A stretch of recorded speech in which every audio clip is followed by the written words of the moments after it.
And I say good evening, everyone, and welcome to tonight's episode of Teen Talk Live.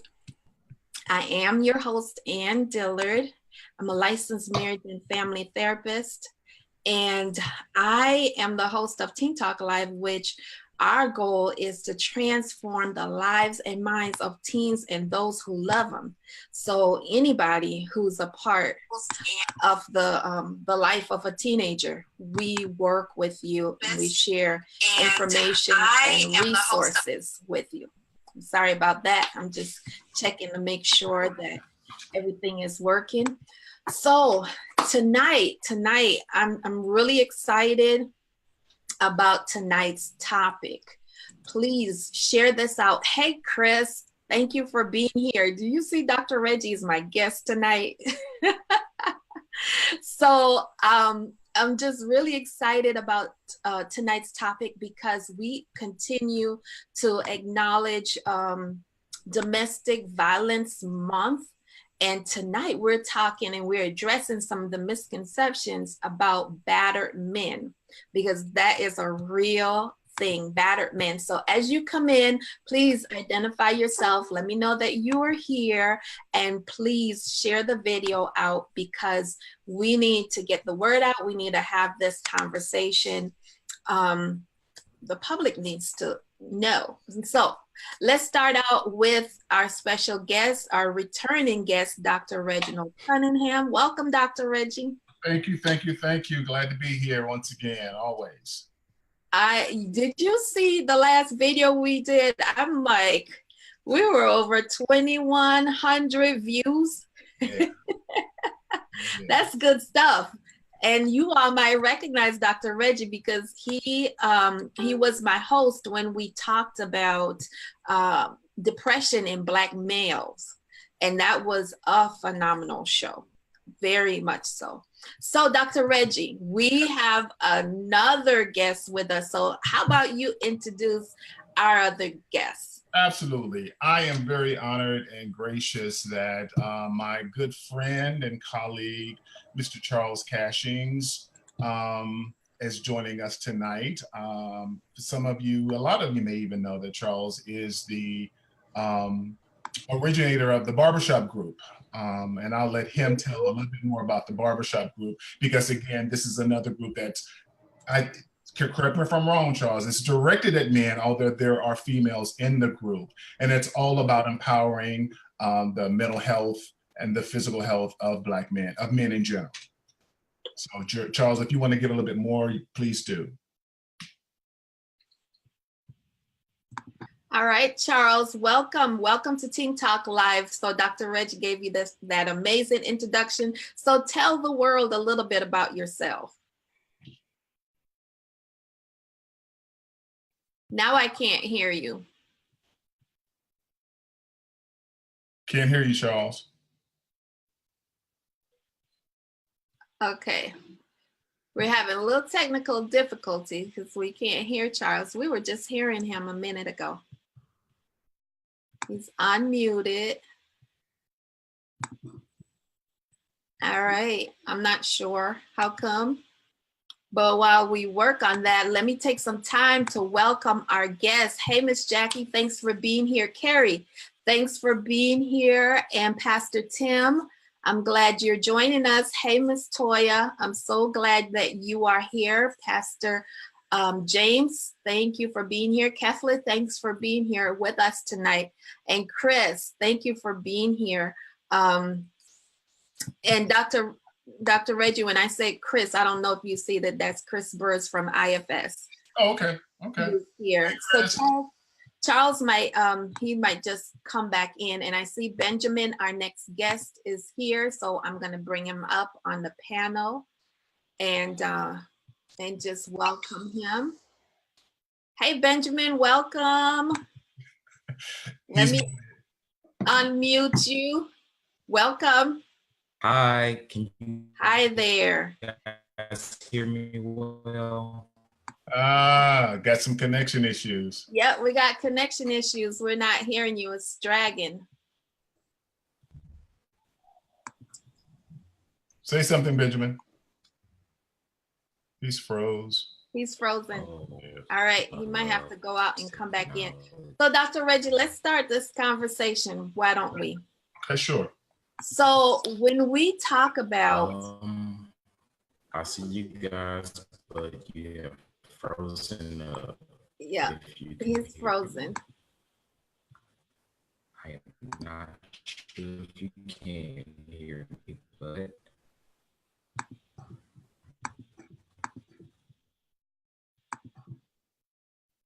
And you want to mute him for? Yes, I'm trying to mute him. For some reason, I can't get him muted. I want to mute him so that he can keep working that out. Okay, so let's get Charles back on. All right, everybody, you all want to stay around for this conversation because it's good stuff we're talking about tonight. Okay, Charles, welcome back. Let me unmute you. Welcome back, Charles. Say something. Let me see if I can hear you. Testing 1, 2, 3. Can you hear me? Oh yeah, you sound good. Sound good. All right, Benjamin, I'll let you see what you can come up with the audio on that. Okay, so Dr. Reggie, we're talking about domestic violence, and typically when we think about domestic violence and we think about it within the relational, like husband and wife, intimate partners, we usually think about it from the perspective of the male perpetrating the violence, right? And so, you know, we've done some research, and research tells us that that's not always true.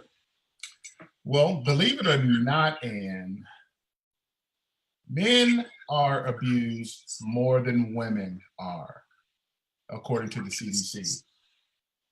Wow. Okay. That shocked me when I read that. Wow.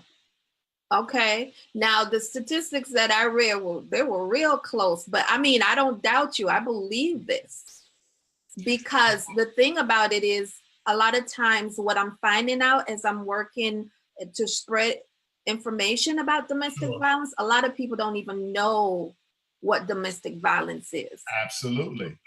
Right? Absolutely. And so if somebody's not pushing you, shoving you, slapping you, but they're doing some other stuff that's totally disrespectful and degrading and controlling, we don't often see that or identify that as domestic violence. Right. Some of the things that you know are signs of domestic or intimate partner violence, you know, is when particularly in male and female, it's when your mate calls you names, insults you, puts you down, sometimes prevents you from going to work, stops you from seeing family members and friends, tries to control how you spend your money, what to wear, what not to wear, acts jealous and possessive, and a litany of additional things, you know, are considered intimate partner violence.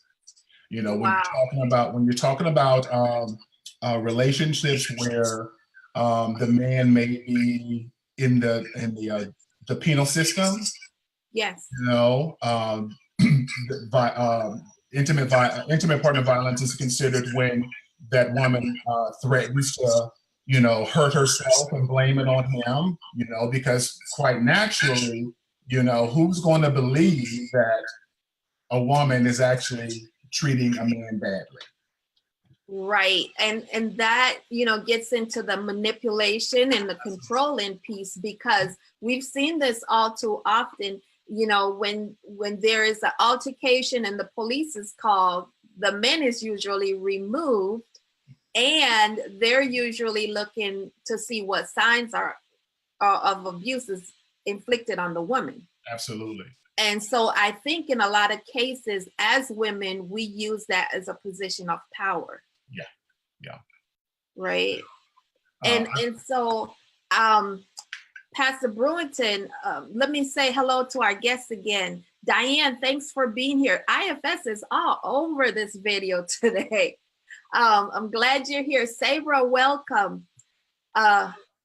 Takira, welcome. Okay, Latanya, welcome. Pastor Brewington says, I have a male friend who's being verbally abused constantly, and it has changed him and how he interacts with his friends.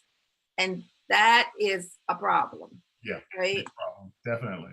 Dr. Paula says, I didn't know these stats. I'm with you, Dr. Paula. I mean, it's real. And Robbie has joined us. Thank you for being here. So we're going to get back to the conversation. So we have Dr. Reggie, thank you for bringing our guests on. We have Charles from the barbershop, and we have Benjamin. Benjamin, I'm going to unmute this and see if we can hear you now. Can you hear me? Yes. Can you guys hear me? And we can hear you too. So Benjamin, introduce yourself. Tell our audience who you are and what is your experience with this topic. My name is Benjamin Hall, and I teach writers how to monetize their messages by turning their stories into a profitable book that sells. My relationship with domestic violence actually was just completed about 3 months ago. And for a year and a half, I had been in a relationship. I was actually engaged to this person, and we made plans to be with one another. But the violence was inflicted upon me, and it felt like I didn't know it was happening until after it happened. I did experience the suffocation of being at home and not being able to get out, or being hit or being talked about, whether it be weight or my personality and all that jazz. But only 3 months ago, I had to make a decision to complete that relationship. And so I'm happy to be able to actually voice that and communicate that with someone now. Wow. Thank you for sharing that, Benjamin. And I'm sorry that has been your experience.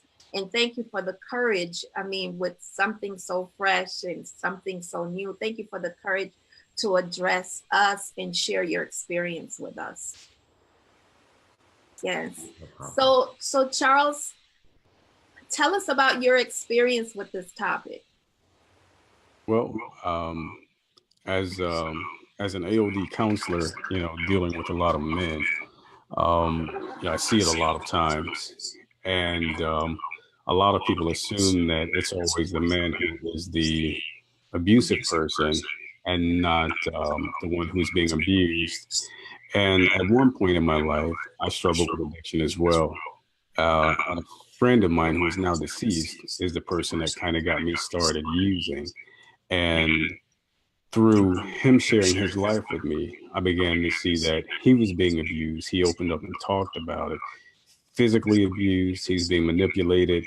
It was a really bad situation. But on a personal level, even before that, I want to go back to probably, I had to be about maybe 18 or 19 years old, and met this girl. It was like, today, I guess it would be the Instagram romance, right? Everything is happening fast and it's fun. And I was switching jobs. I was going from a little small penny job to making about $16 an hour in 93 or whatever. That's a lot of money back then. Yeah, back then that's a lot of, especially for a teenager. Right. And I got an apartment, and because my dad saw me interacting with this girl a lot, he said, "Hey, maybe you should go ahead and start life with this young lady instead of driving up and down the highway every day to see it." So did that. She moved in. And I kind of did it reluctantly because I was seeing that some things that I wasn't used to growing up. One time I was at her mom's house and we were sitting in the living room talking. When her mom went to the kitchen, the girl straddled me on the couch, and I was like, "Whoa, what are you doing?" Right? And I said, "Your mom is in the kitchen." Mom gets out of the kitchen. She walks upstairs. Well, the girl gets off of me, goes in the kitchen and grabs a knife. Whoa. Yeah. And she comes around the corner and she's smiling, but she was like, "Hey, don't ever disrespect me in my house." And I was like, "Okay, wait a minute. What just happened?" And again, because she's a pretty girl, You know, she's got the body by Jake or whatever guys want to call it today, Instagram model. I was like, I'm taking it, whatever. And so we moved in. And I remember coming home from work one day after probably just 2 weeks of going back and forth, arguing, her just doing some really crazy stuff. Money was disappearing from the house. And I was walking up the stairs and I smelled weed coming from my apartment. Opened up the door. And at the time, this girl, she was 18, but she was finishing up high school. A lot of her friends were in the living room smoking weed, eating all of the groceries that were in the house. And I asked her at that time, I said, look, well, I told them, y'all got to leave, get out. And when I asked her to leave, I told her to leave the key on the counter because I had to leave to go somewhere. And so I assumed that that's what she was going to do, was leave the key on the counter. Well, about 2 weeks passed by. I didn't hear anything from her at all. Got home late one night, went to bed. And in the middle of the night, I heard my front door open. Oh. Yeah, I just knew I was going to die. That I didn't know who was coming through the door, you know, but I didn't assume it was her coming through the door. It was a new place for me. It was facing the woods. You know, I didn't know what to expect, but I laid there just thinking, what am I going to do? Door opens up, it closes, and I hear these footsteps. And somebody opened up my bedroom door and got down by the bed, and I figured out it was her. So that key that she was supposed to leave, she didn't leave it. Oh, wow. And she asked me at that time, would I be physically intimate with her? And I was like, no. I was just thoroughly disgusted at this point in my life with her. And I tried to get up, put my pants on, and she punched me. Okay, that's a punch. Tried to get up again. I told her, I said, look, I need to call your mom and tell her to come get you. This time she grabbed the phone and yanked it out of the wall. And she yanked it so hard that the cord broke in 2 different places. I later learned that that is a criminal offense in a lot of states, or at least it used to be. And when she grabbed that phone, she punched me in the face with that phone. And the phone fell on my foot, cut my toe open. So now I'm bleeding all over the place. Finally got my jeans on. I just wanted to leave. Okay. Well, she left out the room. I heard my kitchen drawer open. Oh, wow. Yes, silverware. So we know what she likes now. We hear the silverware. And she comes rushing around the corner with this knife in her hand, charging after me. And, you know, I just knew at that point, she was loose, like she was gone. And if I didn't hurt her, she was going to hurt me. But that experience right there just kind of like, it painted a picture for me. Mm-hmm. Because, you know, I grew up in a different kind of environment. And this girl, although she was sharing bits and pieces of her life with me, as a teenager, and especially as a male, you're not always good at putting those pieces of somebody's life together. And even if you see them, you don't want to do it. You're not operating with your mind. And looking back on it, I saw things in that girl's life that told me that she was abusive, that she had been exposed to high levels of trauma, and that, you know, there was just no way that we were going to be able to have a relationship. But that's what happened. Wow. Yeah. And, you know, I ended up losing my apartment because of that incident. You know, I ended up breaking her leg in the process, trying to protect myself. And police were called and all that stuff, man. And it was bad. But my friends who used to come to the house and everything, I couldn't tell them what happened at the time, you know, because on the one hand, I was embarrassed. But on the other hand, as an African-American male, you know, I was kind of taught like that you protect women at any cost. And so I was stuck between a rock and a hard place with what to do. But yeah, that's it. Wow. Charles, thank you for, I have so many questions, but I just first want to acknowledge you sharing your story with us and sharing your story with the world, because that, I mean, I could still see that it still has an impact on you.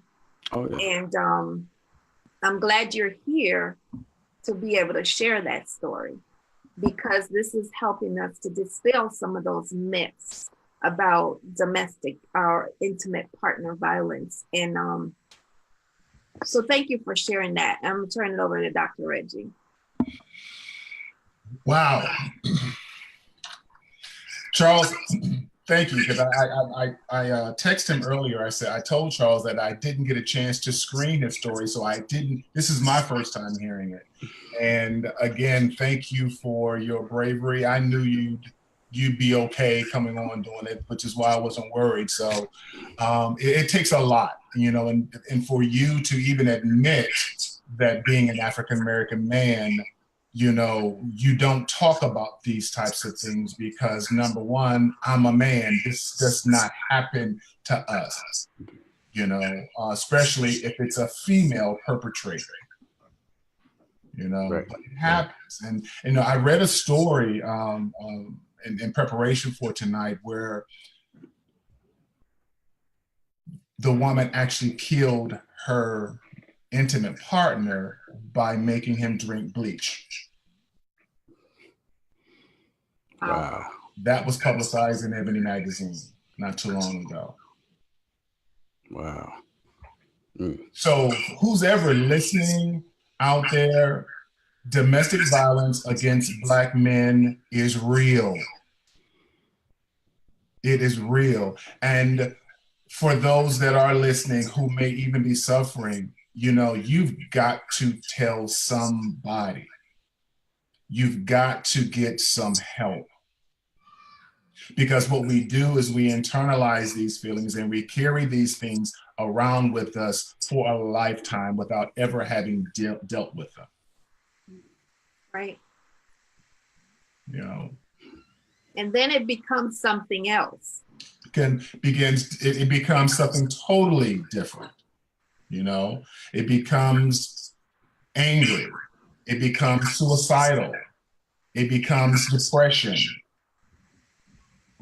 and affects every part of our daily lives. And I think, from my hearing Benjamin's story, he can probably give you more insight into the emotions and the feelings that he suffered and still is suffering, because like he told you, it's only been 3 months since the end of the abuse, but the emotions and the psychological effect continues on. So Benjamin, would you want to add something more to your story? Yeah, it was the very beginning of it. 3 months ago when it had first started, it was probably one of the most horrific experiences that I have ever had, because I didn't know what was going to happen. You propose to someone, you are engaged, and you plan to spend the rest of your lives with one another. You take an oath that, whatever happens, whether it be perfect or imperfect, we're going to work through it no matter what. It's our relationship. So being hit or being cussed at or defending myself and doing it to keep myself safe at that time, it just seemed like, hey, this is just an obstacle that anybody can overcome and we can move past it. And there was one time our relationship was dwindling and I wanted to commit suicide. I sat at the couch at my mom's house and all of a sudden, everything around me went gray. I didn't hear anything anymore. And imagine, kind of like hearing like a cold wind, but then nothing there and you not being able to breathe. And feeling the need to say, it'd be a lot easier if this could be completed or ended right now. My happiness was not with myself. I lied, my happiness with someone else. Because I had not been accepted from some of my roots, I felt the need to be accepted by a partner or a lover. Hence the reason I had proposed to this person. Benjamin didn't want to be alone. So when someone is hurting him, he thinks that he has to settle for this. And when when that person is about to leave or you guys are about to end your relationship, it hurt. I remember those days of him leaving out of the house, touching my stomach and saying, "Hey, you need to lose that." I remember other days we get into an altercation, you leave the house and go for however many days and not come back. I don't know what happened. Can I also go on and on and on about the times of being punched, having to put a butcher's knife in between my mattress and my box spring because I was afraid of what was going to happen. Put a chair up to the front door as well as my bedroom door to keep myself safe. For 2 or 3 months, I didn't talk to family and friends. No one knew where I was. I didn't have a job. I was dependent on his income. And overall, it's hard. People, we think, yes, you guys touched on the topic about men are said to believe that we need to be strong and protect and serve and all of those things. And what's so hard is society and what's popular is that, we don't express our emotions. That if you do, you're soft. You don't go, you handshake another. It's gay to hug and embrace somebody. It's gay or whatever to say, hey man, you look nice today. It's so many different rules. And men, whether we realize it or not, have been in prison. And so when you have someone who's been in prison for so many years, what do? They rebel. So you have that. And then you have, in my case, being gay. That's 1. 2, being young, 24 years old. 3, being African American, being a man, being gay, all of those things that hit all of a sudden, all of that was like wrapped up and hit me all at once. But that day 3 months ago, the very last day, it hurt, but the question I asked was, is this my reality? Is this what I'm gonna have forever? We were gonna move up to Houston, Texas. I live in Memphis, Tennessee. All of my family is here. Had I gone out there, I probably wouldn't be alive right now. So those things are real problems. I didn't eat. I didn't have any money. My lights got off for a month. All the food in the fridge went bad. I lived out of my trunk because I couldn't afford to go and wash my clothes. So I would wear dirty clothes many days and weeks. No one knew. But those are things that happen when you are in a relationship. It's amazing how the effects of that relationship kind of spider web to different areas of your life. And then before you know it, you are this sick person in a lot of different ways. Does it still hurt? Yeah. Does the healing happen overnight? No. Do I wish things could have been different? I wish that I had known my own worth, whatever way that looks like. But today, I have a car. I didn't have a car at first. I have a place to stay. This is my apartment in my name. My car is in my name. I'm still an author. I still write books. I still help people. I have a job. I'm able to pay for my own food. I went to the gym today and felt good. I was able to take care of my body. I'm around friends who love me and celebrate me and don't tolerate me. Mm. So the healing takes time. It doesn't happen overnight. And I don't have a lot of nuggets to give anybody. I'm just giving my experience. This is my truth.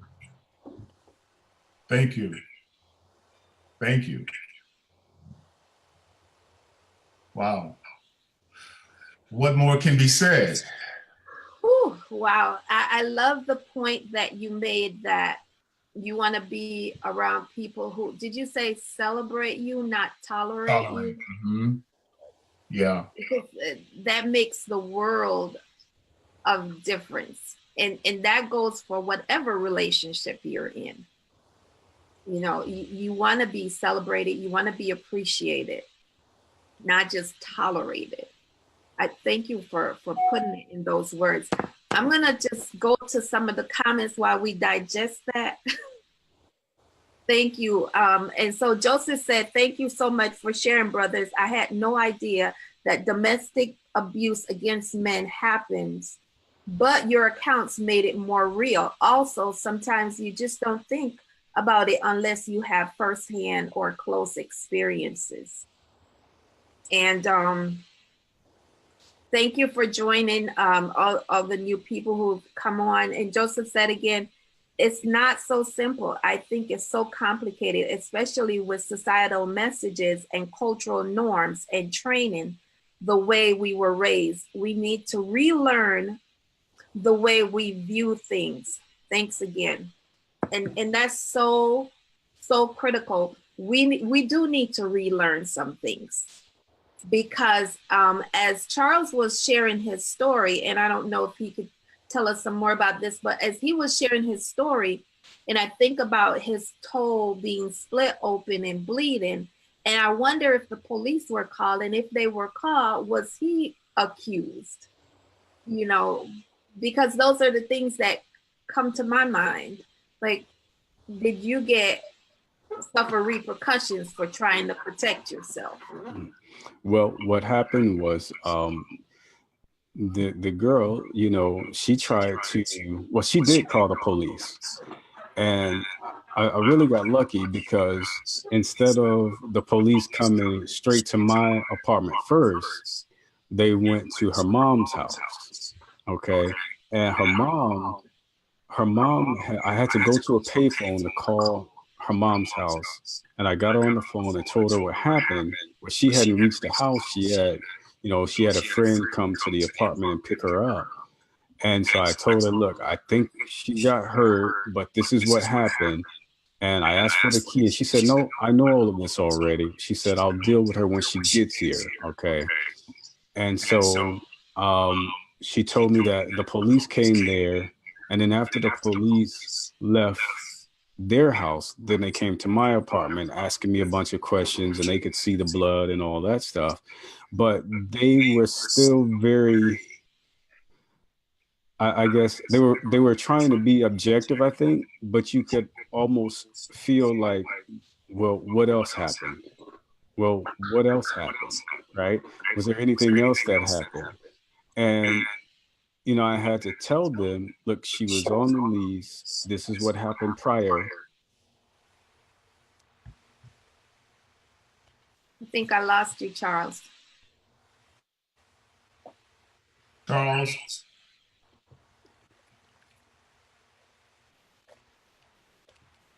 He's muted now.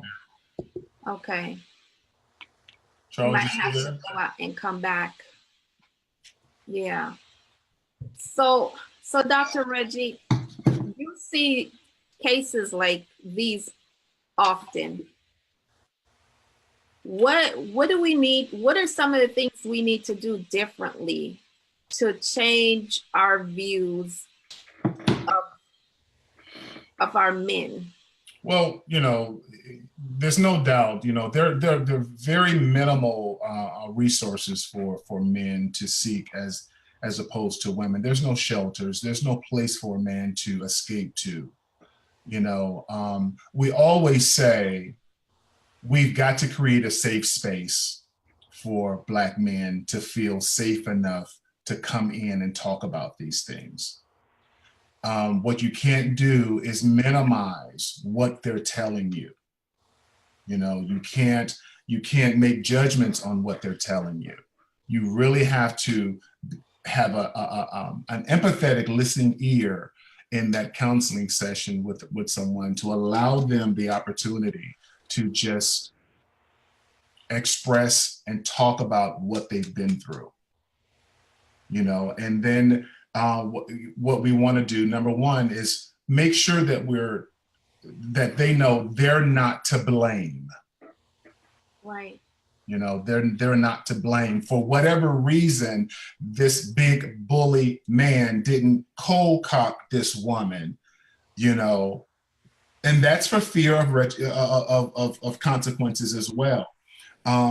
And then I'm sure there's probably some people that will say, yeah, you know, what they would have done if, you know, I ain't gonna never let no woman, you know, treat me such and such, or even if it's a same-sex relationship, I'm not gonna let anybody misuse me. But we don't know until we're in that situation. We're always quick to talk about what we won't let happen to us until we're actually in that situation. Right. You know, the most detrimental thing you can do to someone who is attempting to share that pain is to minimize, ridicule, or call them some name, you know, whether that's therapy or whether, particularly when it comes to your social network. You know, we don't want to be called a punk. We don't want to be called weak, but, you know, when we do that, we are actually minimizing the effects that has happened to them. And that's when men freeze up and close down. And then again, we're repeating those same behaviors, and it's going to come out in some unwanted behaviors. Right. And, you know, I think about it not just from a therapeutic standpoint, but I think about it from being a mom of 3 sons. I'm like, okay, so how do I respond? You know, God forbid that should be the case with any of my boys. How do I respond as a mom, or how do the other parents on here respond? I know what I would want to do, which is that's not helpful to anybody. You want to go for the neck. Yeah. And then that's additional charges, because strangling is what do they call it? Attempted murder. You Absolutely. know, Absolutely. It's like you get more severe charges if you try to strangle somebody. Yeah. But let me ask Benjamin a question. If you had to do over again, Benjamin, what would you do differently? Wow. Never asked myself that question. If I had to do it all over again, something that I would do differently, I would have done differently was I would have listened to my gut or God in me. And I say that just because just things as of recently around here, my personal life or my professional life, I found that when I have like listen to that silent whisper inside my gut and I actually go with it, it kind of runs out and turns in my favor. I see, okay, well, this is the reason why I did that. Here's why I have done that. I was dependent on somebody else. So I would have been the thing I would have done differently was to trust myself. And that's with anybody. We know a lot more of the answers to our questions than we think we know, that we give ourselves credit for. We just look to get validation from someone else and let them have control over our decisions versus making them ourselves. I think, and I think one of the most important things we need to automatically do is call and report.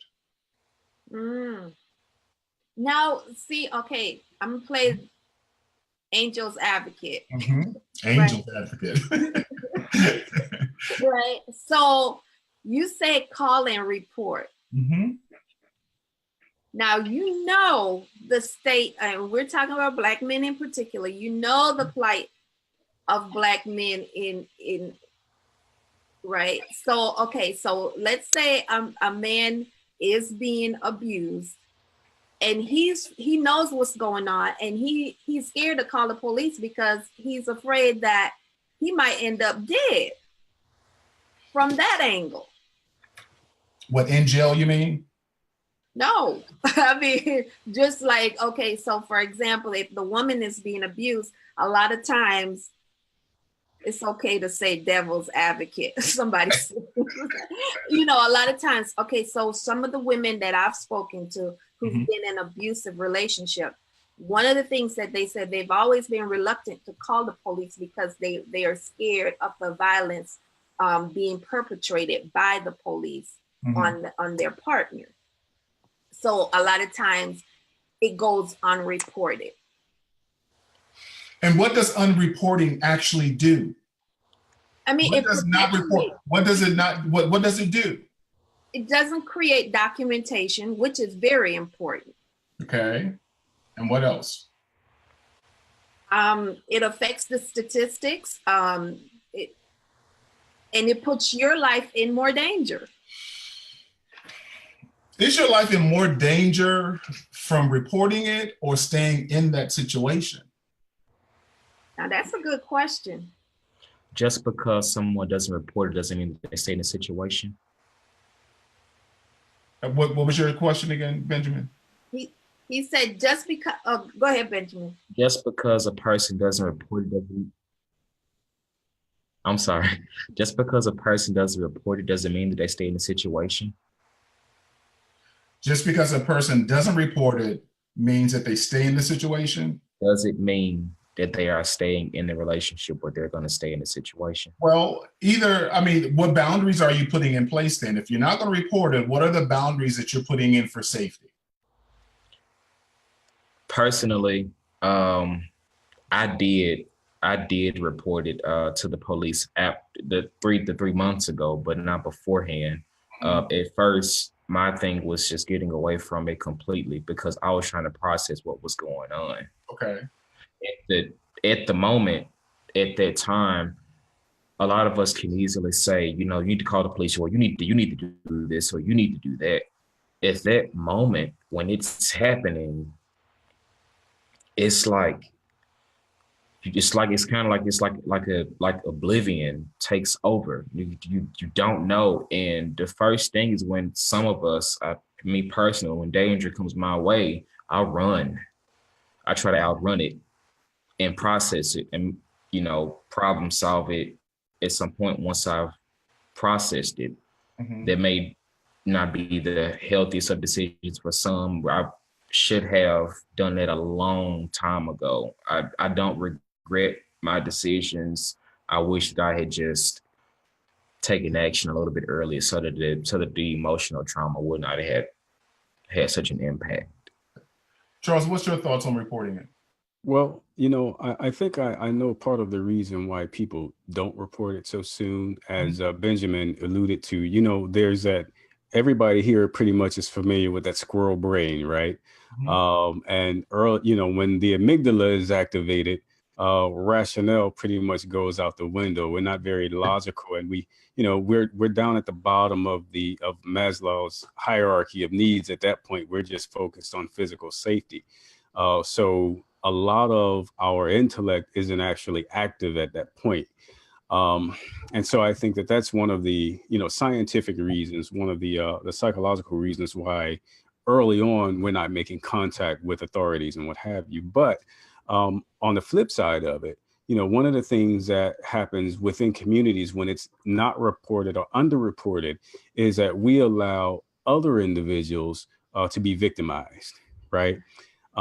We allow other individuals to be victimized, but in that same breath where we are allowing other individuals to be victimized, it actually adds on to our own conscience. Okay, it adds to our negative conscience because now I'm trying to work through this myself. I haven't reported it to anybody. I know that somebody else may be faced with this. Wait a minute. Am I now partially responsible for this? Right? Because, you've got the whole no snitching thing and everything else under the sun. You don't want to ruin somebody's life and all of that stuff. But it's a slippery slope when it comes to abuse in communities. And what's crazy about it is a lot of times this type of abuse happens in close-knit communities. And if you talk to enough people, there's always a track record, even if it's not on paper. If you get in touch with enough people, they'll be like, oh, wait, yeah, that happened to me. He or she did that to me. Or there was some issue like that happened with us. Or you know what? That sounds familiar. And so we have to look at it, differently. That's one of the ways that we become whole again, right? Take our power back completely. But it's also how we impact other individuals that we say that we care about. So I think that it is truly difficult in the beginning because of psychological things that happen in the brain. But I also think, there are things outside of us that make it difficult, just the stigma involved in it. Absolutely. That whether you're male or female, the stigma involved in it. I think that there's always the question about how the police may handle it, what agencies may do. There's always the trust factor involved. Right. But then you have to start thinking, you just have to ask yourself a question. Do you love yourself enough? Right. And a lot of times we know when somebody's the victim of abuse and domestic violence, that self-love is really something that comes into question. And sometimes that lacking self-love keeps you from reporting that way. You feel like you're not worthy to be served justice, like it's not going to be meted out for you. But it takes a lot of self-talk. It takes a supportive community and environment. If there are any family or friends around who are saying that you should not report something like that, then these are family and friends who are saying that you should not stand up for your safety and the safety of others around you. So you really have to think about that. But that's what I have to say about that. Wow. Very well said. I agree. I totally agree. And when Benjamin was talking about that gut, that intuition, when I talk to women who've been in domestic violence and they respond to that same question, what would you have done differently? It's the same thing that I've heard. It's like, I wish I would have trusted myself. I wish I would have trusted my intuition. So because it's coming from the male perspective doesn't mean that there are not commonalities along this continuum. And I think what would help promote self-awareness is if we would take advantage of that moment that we do have clarity and act on it at that particular time. Right. Instead of waiting to see what's going to happen. Because even in the midst of not knowing what to do, I think there is a point in our thinking where we have a momentary glimpse of clarity. And that's the time to either seek help, talk to somebody, or do something, as opposed to just going on with the norm. Let me check in with the audience a little bit. Charlotte, thanks for being here. And Chris says, domestic violence advocates have trained the police to see the women as the victims. This makes it hard to have the police see what may be happening to men when they are the ones being victimized. That's just the way society has molded itself, to think of the weaker sex, if you will, first, and then that it's always going to be the woman as the victim and not the perpetrator.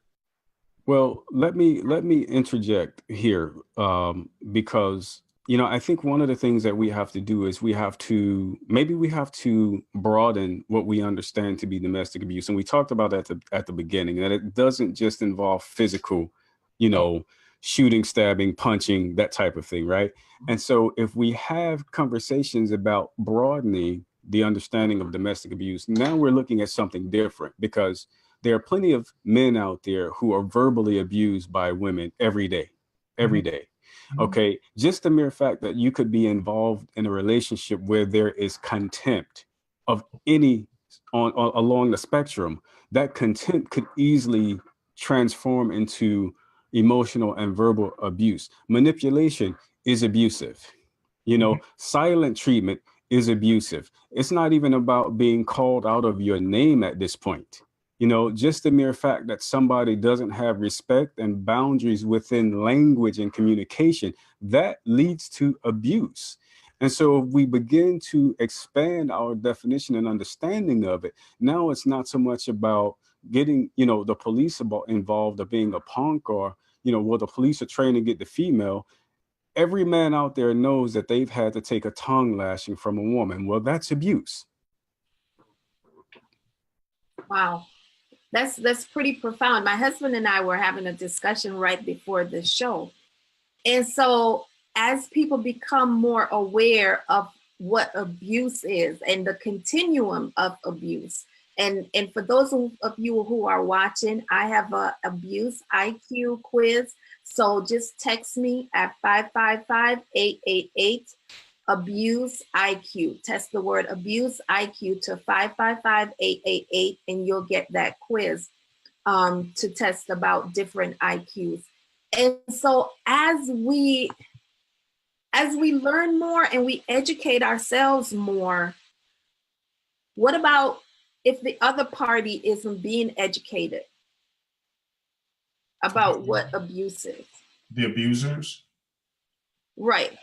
You know, I think the most we can do is continue with the conversations and hope that some kind of way they leak, you know, to more of the masses. You know, we can't, you know, haul in all of the abusers and say, here, listen to this is what you're doing, especially if they're unwilling. But that should not stop the conversations. We have to have these conversations. We have to really talk about all of the aspects that play into intimate partner violence. I think that's really critical. And that's why I'm so grateful for platforms like the Barbershop.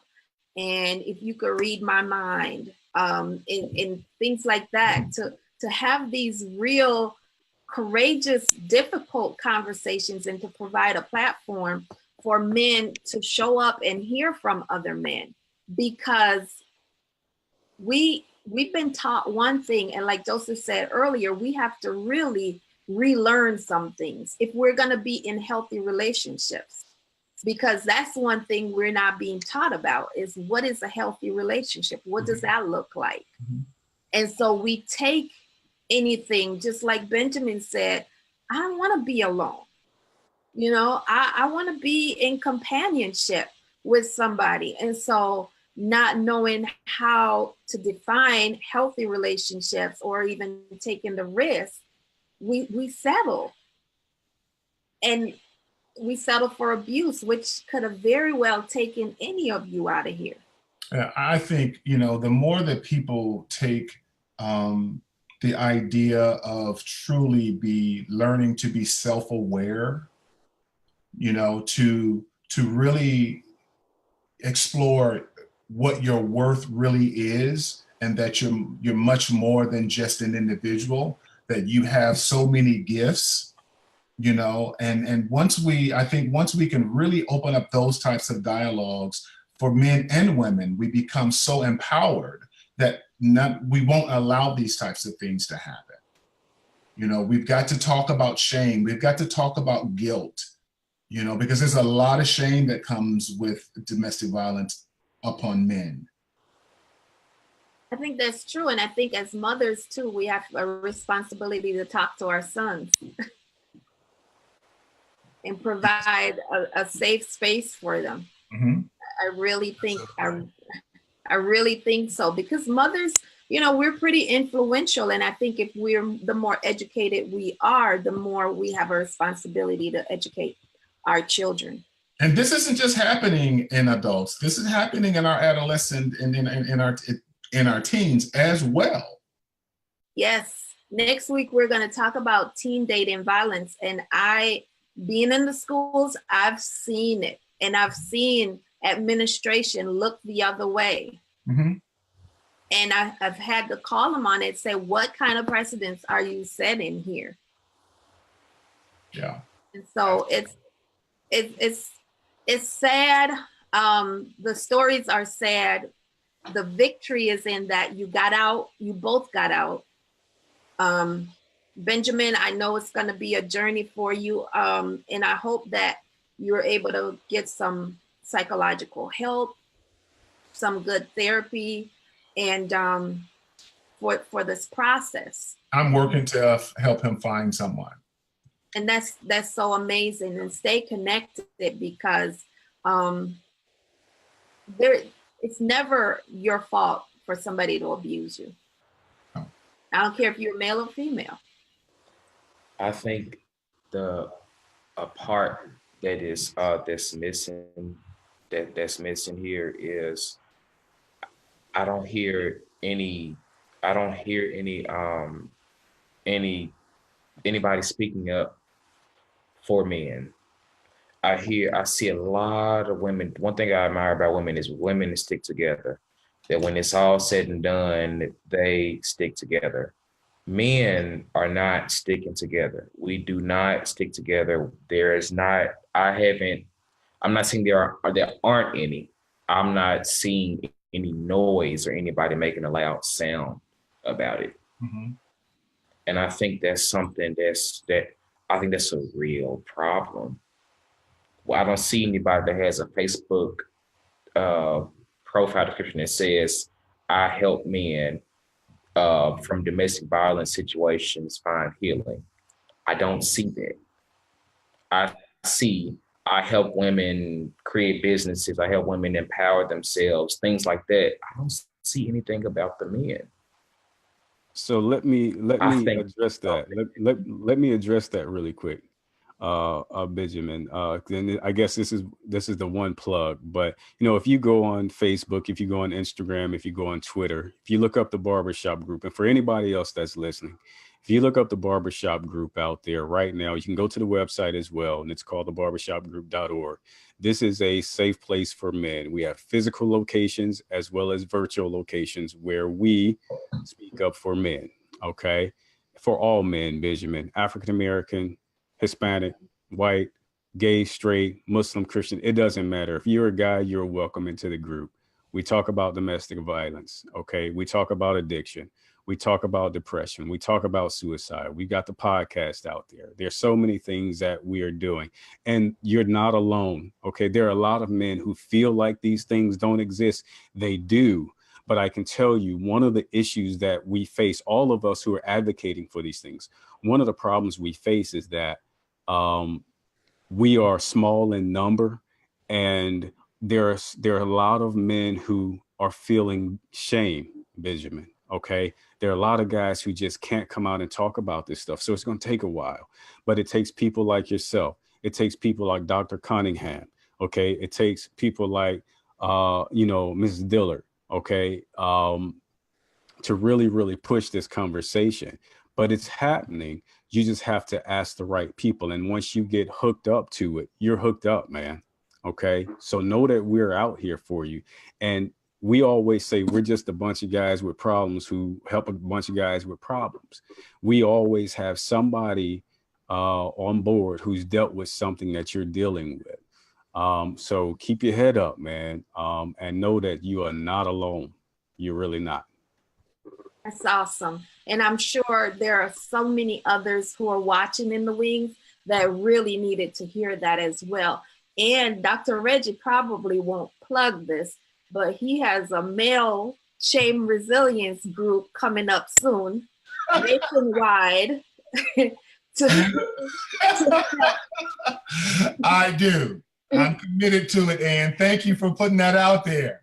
Absolutely, because he is a certified Daring Way facilitator candidate using the Brene Brown curriculum, and he's going to have his nationwide support group for men to help them overcome shame and give them a safe place to do that and some skills. Thank you, Dr. Reggie. You're welcome, and thank you, Ann.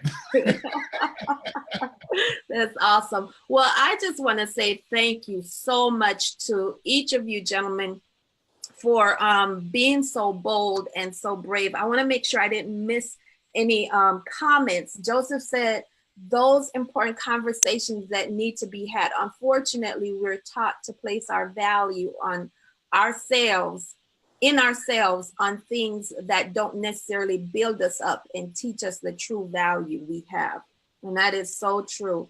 And there is a huge need for men's help group and resources. And thank you, Charles, for the barbershop group. And we're going to drop the link in the comments so people can be aware. Chris, thank you for being with us tonight and for engaging throughout this conversation. We appreciate having you and everybody who stayed with us through this conversation. Very difficult conversation to have, but very necessary conversation. So I challenge you to share this out and share it as many times and as many platforms as possible, because these are courageous men, strong Black men who have gone through these circumstances and are here to tell their stories, to encourage other people to get help, because help is available, and we need to make it known where those help or resources are available. So thank you, gentlemen. I'm just going to make one more wrap around and give us your final thoughts. Benjamin, I'll start with you, then I'll go to Chris, and I'll have Dr. Reggie wrap us up. Oh, I thought you could ask me a question. No, your final thoughts for tonight and on this topic. My final thoughts are more awareness. People cannot fix what they don't know. And if we talk about it more, if we make a louder sound about it, I believe someone will catch onto the rhythm and that they'll get on the beat and they will play the song with us so that the world will listen. So I'm happy to be here with you guys. This is something new. This is way out of my comfort zone. I'm gonna continue to be a part of that sound. So this isn't the last of this. So thank you. Awesome. Brother Charles. Well, as I said, there are men out here who are supporting other men, talking to men about these issues, and one of the things that I always say on the podcast and just talking to men generally is, hey, you can't survive on an island by yourself. All right. The majority of the issues that we have as men, they start to compound when we try to live on the island by ourselves. And it doesn't matter what it is. Tonight we're talking about domestic violence, right? You're probably not going to get better if you are trying to deal with that situation by yourself. Right. And so we just really I want everybody to know that organizations like ours exist, people like yourselves exist, and to reach out, utilize someone, because I think that shame, for the believing people, shame is from the devil. The devil wants you to be quiet. And that's not why we're here. I don't believe that that's anybody's purpose. So that's the message that I have for guys and for the women and men who love men out there, right? Let them know that we're out here and we're ready to get the work done. We have to. Awesome. So we can't afford to suffer in silence. Dr. Reggie, your closing remarks.